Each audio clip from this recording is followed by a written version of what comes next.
goes, he goes. And obviously he has a great impact when he makes plays on the ball. Fourth row middle, Pat Murphy, 24/7 Sports. Following up with Lathan, obviously Josh starts the game. There's the play that everyone sees, but how much was Lathan in the game plan ahead of time? How much did that have to do with how Notre Dame played? I mean, the two of them seem to kind of step in for each other, so how much was that part of your plan beforehand? Pat, for Lathan and Proctor, I go into the game plan more so, how did they prepare during the week? Proctor's a phenomenal player, great young man, got a huge role on this football team. And I love him, I trust him. Lathan, I feel the same way about. And so it wasn't planned accordingly like that, but what I wanted to do was just calm Josh down, and Lathan ended up playing, quite a bit because he got in rhythm. But by no means, both of them, we need both of them to do what we need to do this year. And when you have a guy like Josh specifically, misses almost all of last season, comes back, big game, how do you then, like you said, calm him down, but how do you then address that with him to get that message? Hey, you're still a big part of this. You don't want to lose him mentally. No. Josh was great on the sideline. He was phenomenal. One of the things, we talk about brotherhood, being selfless. He was great. Met with Josh like I do every guy that I have in the game or didn't play, and just kind of got his thoughts. But he was great. He was in here this morning watching film. He was in yesterday watching film. So he's preparing like a pro, and that's what we talk about. So he was great, and that's what we talk about, that it's going to take all of us in order to do what we need to do as a football team and as a defense. Fifth row right, Jeremy Birmingham, Rivals. Okay, Perry, last week someone asked Jim about how if he'd take a moment to sort of absorb being a part of that game on Saturday night. He said no, but now that the game's over and you guys can tell the truth, do you feel like there's a moment on Saturday when you kind of were just in awe of being in that setting and with your family there? What did it mean to you to have that opportunity? Well, first and foremost, we're at the Ohio State. So that in itself means something. And for myself to be able to be here, have the opportunity to go out with this football team, with these coaches, with Coach Dave being our leader, and just having an opportunity for my family to share that moment, the magnitude of that type of game, and us come out victorious for Buckeye Nation, priceless. Did it match up the expectation you had for the last 10 months of what that game would be like walking on the field of Ohio State? You always have visions and dreams of what it really is going to be, but with all the star power, all the former players, and just how Buckeye Nation showed up and how loud it was, and how our players kept even keeled and stayed poised amongst the whole game, the ebbs and flows of the game. I mean, it was awesome. And one memory I'll always remember, but first and foremost is because we got win number 1 of the 2022 season. Front row middle, Bill Rabinowitz, Columbus Dispatch. Perry, you guys worked as a staff for 9-10 months to that game in preparation for the season. How do you think everything worked kind of mechanically in terms of you guys meshing, Jim upstairs, and kind of that whole thing? I mean, we're pros. Everybody understands their role. Everybody's got one goal in mind, and it's for us to be the very best every day. And if we put good days on top of good days and put our guys in the very best positions so they can maximize their God-given ability, we feel like Saturdays are going to be good for the Buckeyes. And so it was great. The flow of the game was great. Our guys stayed locked in and poised. Obviously we hit adversity right off the bat, first play, and our guys never flinched. And you always want to see that at some point in time. You don't know when that's going to come. And it happened right off the bat, and our guys just stayed locked in, coaches included. And so very, very proud of that. And one more about Josh. He came back from a terrible injury. First play, he misses a tackle, and then that series doesn't play again, I believe. You said he handled it well, but were you concerned, like, okay, we got to really make sure he's okay? No, I approach it just like I would after any game, whether he played 50 snaps or 2 snaps. I meet with each one of them individually. Because what I want to do is, that was our first time under the lights together. We spent a lot of time in the off-season, spring ball, and camp, but I wanted to make sure that I did everything I needed to do as their coach to prepare them on and off the field so they can be their very best for their teammates and for this football team. So, no, he was fine. You know, Josh, like I said, talked to him Sunday. He was in there yesterday watching film. I met with him this morning and watched film. So he's ready to go. And that's what you love about him. He's resilient and he's ready to put his best foot forward. Front row right, Austin Ward, Rivals, 97.1 The Fan. Perry, you're the expert. How many times was Ronnie Hickman ever out of position on Saturday? He could play better, believe it or not. Okay. There's always room for improvement. The thing I love about Ronnie is he's really stepped up his game off the field as far as in preparation, his mentality, studying the game, understanding what to look for.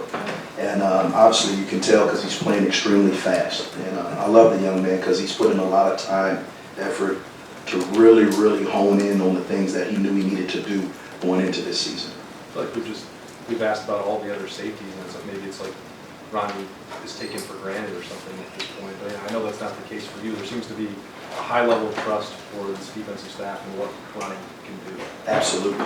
And he's earned that. And, you know, we've earned his trust, you know, and like I said, he goes to work every day, you know, keeps his head down. And the thing I love about the room is they all want to be coached.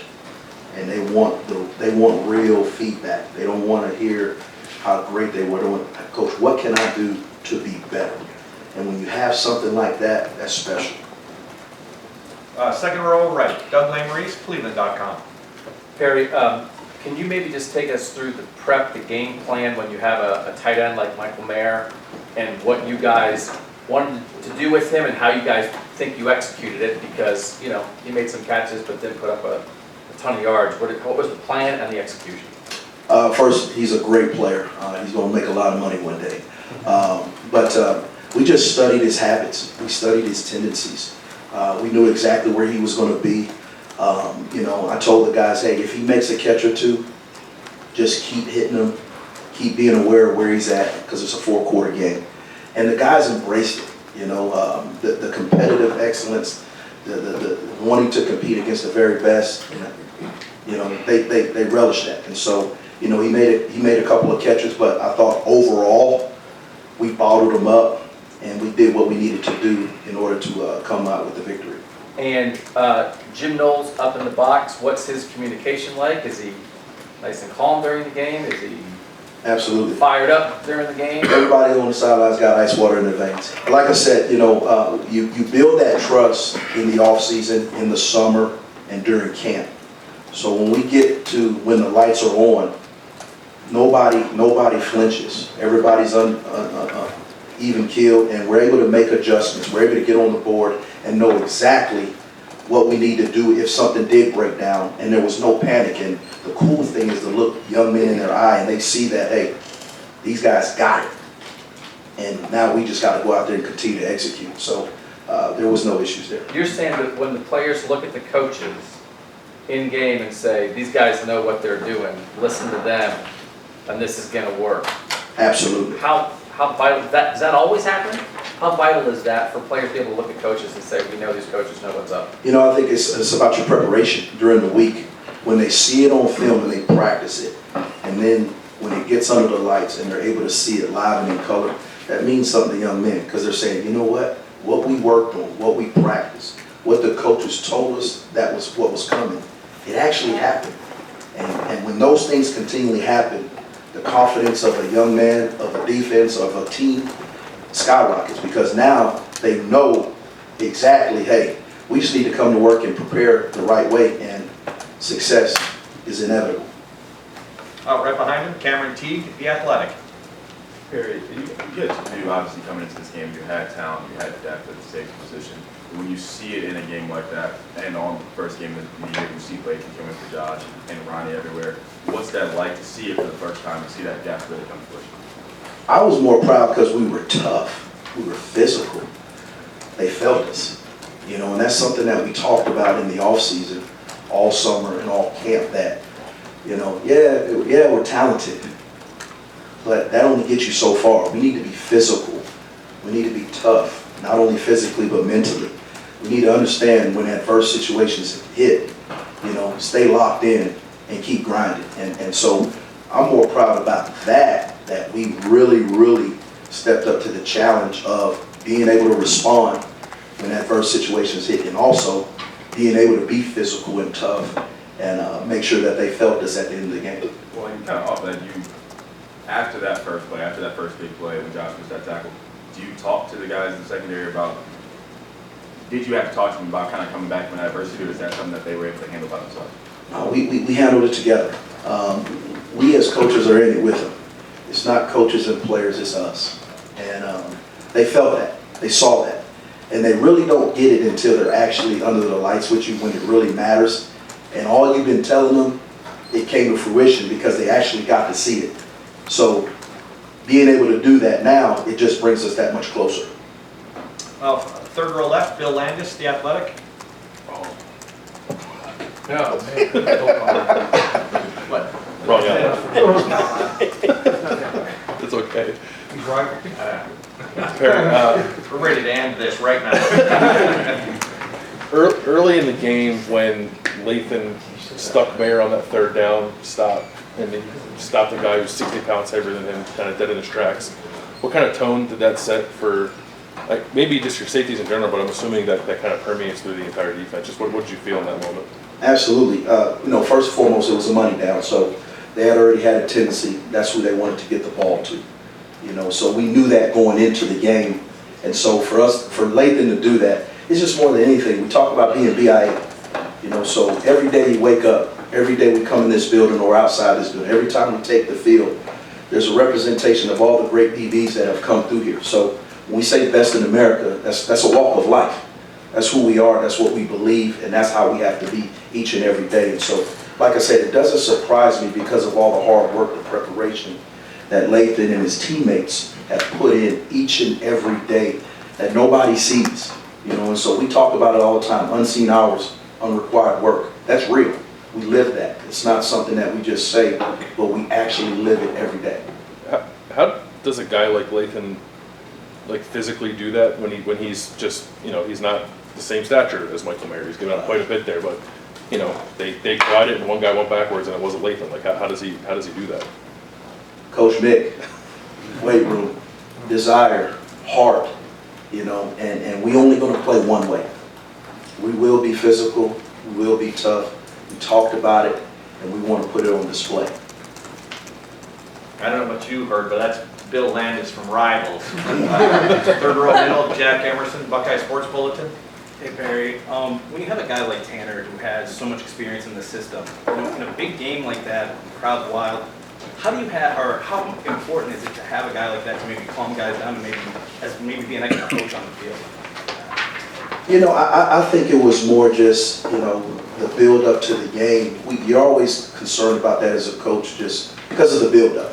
I mean, it's a big time game, top five, two top five teams going at it on primetime TV with all the star power around. I mean, you can get caught up in that. So Tanner's done an excellent job since he stepped foot on campus. He's a very, very mature young man, very smart, and he's embraced our culture from day one. So to have him on the football field is awesome. He does a great job in practice. He does a great job in meetings. Fourth row right, Tony Girdman, Buckeye Huddle.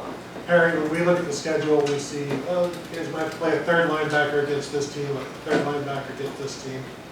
You guys didn't do that at all. I was going to ask how proud you were of your guys, but we already know that answer. What's the conversations among the safeties and you guys afterwards? That you guys held them 2 yards of carry and you did it with 3 safeties instead of 3 linebackers. Like Jim said from the very beginning when he got here, we're a safety-driven defense.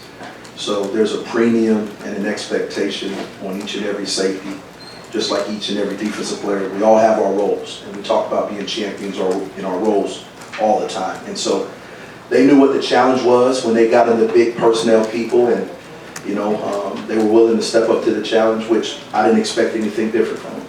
But to actually then see it, like how much better do you feel about the next time you see it, or the next big game? Focus on the Red Bulls right now, but we'll be ready.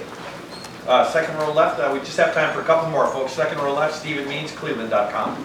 We've heard Noah's stance on rotating versus playing the starters. Was Saturday more of first big game, just kind of went with who you trusted, or Is that what we should expect going forward? That you kind of ride the hot hand with whoever plays? I coach with my heart, and I coach with feel.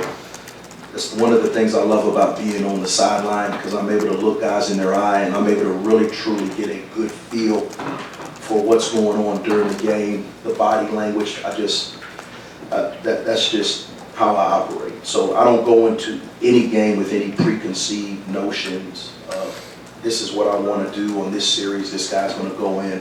Because the ebbs and flows of the game are different. I mean, we played 28 plays in the first half. You know, we played 21 plays in the second half. Now, you know, we didn't expect that. We knew they were going to try to slow the game down, but to that degree. So that meant we were getting off the field at a really high rate. And so, you know, but I don't go into any game, this is what I want to do. It's just really the flow of the game. Front row right, Joey Kaufman, Columbus Dispatch. Perry, just to follow up on Tanner, people talk about him and his knowledge of the scheme being helpful, but as a player in Maine, that slot corner, what did you see from him Saturday? How would you just evaluate him as kind of like the role he has in that? He did what was expected of him. You know, he didn't get a ton of action at him. You know, there was a couple of plays that he knows he's got to play better, whether it be a technique or a fundamental issue, but overall, he played well enough for us to do what we needed to do to win. And right next door, we'll wrap it up with Tim May, Letterman Row. Thank you. Did that match at all, that atmosphere match at all, that first game in Lumberjack Stadium? Negative. No, No, come a long ways. Yeah. Come a long ways. When did you know in spring or even preseason camp that Lathan Ransom, what was that moment? I would think there's got to be a practice or maybe a series of practices where you could count on him. I mean, you understand what I'm saying? That he was back. I mean, from a compound fractured leg or whatever he suffered in the Rose Bowl. When was that moment? Well, obviously, you know, Lathan didn't have any spring ball. Yeah. And I knew that moment in the summer. So there were times when I would come into the indoor and Lathan would be out here in the indoor by himself, working out, nobody around, doing drills. And I would just watch, you know, from afar. And, you know, I was impressed, you know, because he didn't have to do that. So that let me know right there he had a desire. He was intrinsically motivated. And then once we got to camp, each and every day he just worked. He's a great young man, just like the rest of his teammates are, you know, and he just works, you know, and very, very coachable. He puts in the time and effort. I think one of the biggest things for Lathan and his brothers in that room is they're loving learning about ball. They're loving it. And it's something cool to know that young men, each and every day they come into that meeting room, they're learning ball and they're able to play fast. And so it doesn't surprise me what he did on Saturday because I've been seeing it in camp. But more importantly, it started when he was able to finally run. He was able to finally jog. And those things pay off. From a safeties coach's perspective, looking at the Red Wolves that you pointed out, what stands out about their offense? Obviously, they juiced it up. They got the running back that used to be here a long time ago, was dismissed from here, but Seams is in there, and then Blackman started, you know, a couple of seasons for Florida State and stuff. What do you see when you look at them? They're a good football team. They really are. You know, they're a tempo offense. You know, they go as the quarterback goes. I mean, he's a big target back there. He stands tall in the pocket. They got really good skill around him, several transfers, you know, and so we got our work cut out, but, you know, that's why you play the game and that's why you compete. Thank you, man. Great. Coach, thank you very much. Thanks, Barry. Thanks,